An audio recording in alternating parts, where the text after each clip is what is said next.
வனமெனடா வனம் வனம் மானம் தானடா நிரந்தரம்.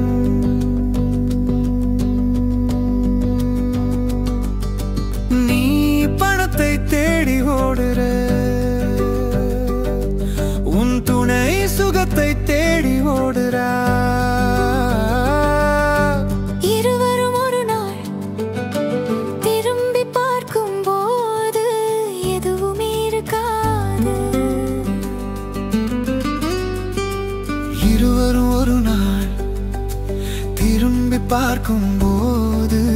எதுவுமே இருக்காது.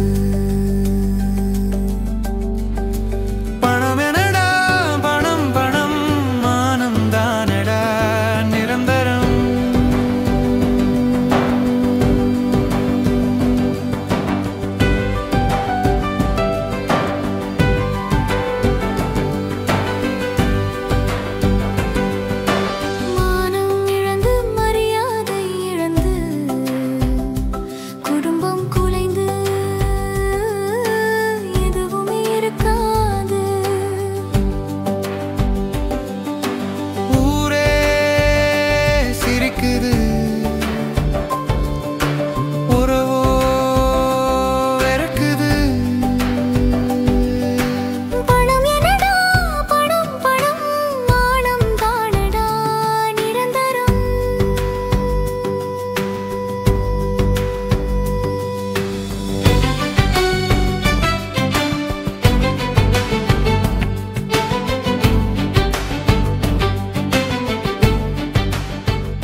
இதன் மூலமா நான் சொல்லிக்கிறது என்னன்னா, டேய் பொண்டாட்டியை திருப்திப்படுத்தாம பணம் பணம்னு ஓடினீங்கன்னா உன் பொண்டாட்டி இன்னொருத்தனால ஓடி போயிடுவாடா.